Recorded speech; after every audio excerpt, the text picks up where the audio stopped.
Nous poursuivons notre lecture du livre de Ben Sira le Sage. Tous ces chapitres, nous le voyons, ont comme caractéristique d'illustrer cette littérature de sagesse, où on parle d'ailleurs, comme au chapitre 1 par exemple, de la sagesse elle-même. Mais c'est intéressant aussi d'écouter la sagesse qui parle, et ça c'est le propos du chapitre 24. Je vous propose de relire un petit peu ce chapitre un peu plus en détail, pour voir aussi comment il a influencé non seulement le Nouveau Testament, mais la théologie chrétienne, alors que c'est un livre de l'Ancien Testament. La sagesse donc prend la parole. Les 2 premiers versets de ce chapitre 24, on dit que la sagesse proclame son éloge.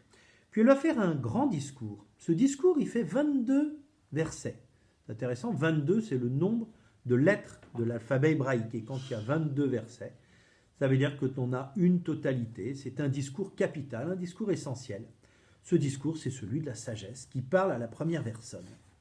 Elle commence à dire « Je suis issue de la bouche du Très-Haut, comme une vapeur, j'ai recouvert la terre », c'est le verset 3. « J'ai habité dans les cieux et mon trône était une colonne de nuée. » On voit que si elle sort de la bouche du Très-Haut, elle peut être assimilée à la parole.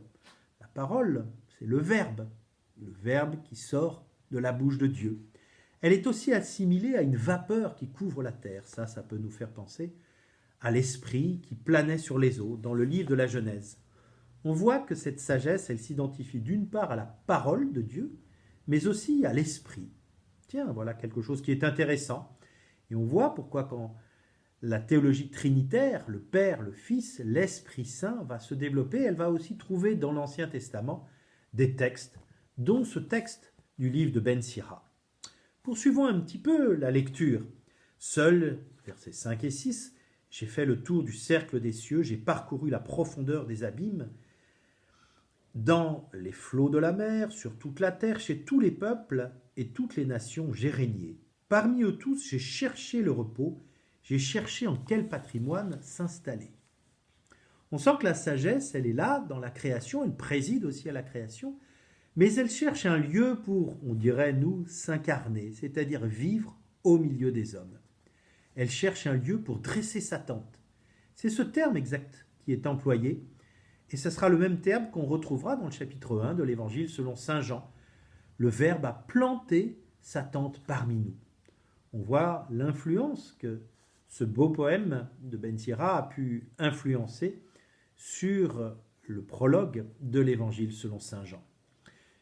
Je vous invite à découvrir un petit texte à ce propos du Targum, c'est-à-dire un des commentaires dans la tradition juive de l'Ancien Testament. Un Targum du Deutéronome.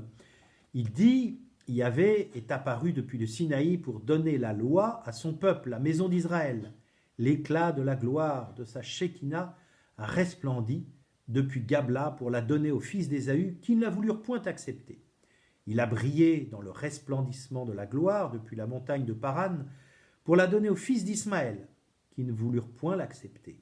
Encore une fois, il apparut dans sa sainteté à son peuple, la maison d'Israël, et il y avait avec lui une myriade de saints anges.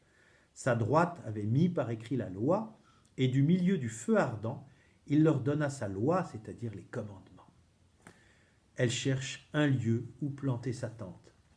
Et c'est ainsi, dit le verset 8, alors le Créateur de l'univers m'a donné un ordre, celui qui m'a créé, m'a fait dresser ma tente, il m'a dit, installe-toi en Jacob, entre dans l'héritage d'Israël.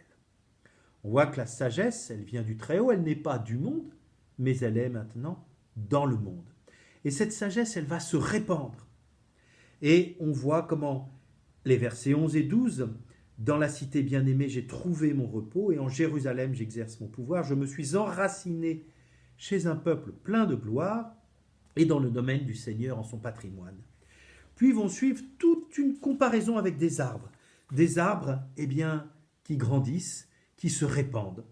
Et puis après, les arbres, ce seront les parfums, au verset 15, comme la cinnamone et l'acanthe, j'ai donné du parfum. On voit que la sagesse, enracinée en un lieu, elle se répand sur toute la terre. Le parfum, il imprègne, le parfum, il attire. La sagesse aussi va attirer.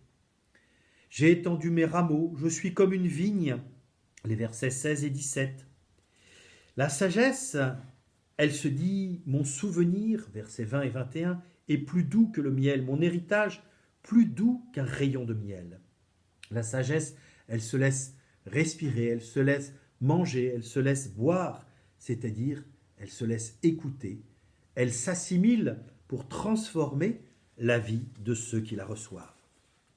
Cette sagesse aussi, au verset 23, elle est interprétée par le sage, par Ben Sira, celui qui, tout cela n'est autre que le livre de l'alliance du Très-Haut, la loi promulguée par Moïse, laissée en héritage. Il assimile la sagesse et la loi de Moïse. La loi de Moïse, c'est ce qu'on appelle la Torah. Et cette Torah, c'est ce don que Dieu fait à son peuple, et bien destiné à éclairer toute la terre.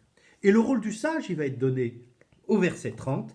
Et moi, je suis comme un canal issu d'un fleuve, comme un cours d'eau conduisant au paradis. Le sage, il est ce canal chargé d'irriguer.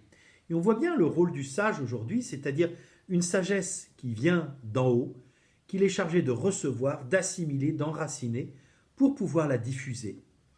On voit comment ce texte est riche, je vous invite vraiment à prendre le temps de le méditer, comment nous-mêmes nous recevons cette sagesse de Dieu, comment nous la laissons travailler et comment nous la transmettons autour de nous, car c'est bien ça sa finalité. À bientôt!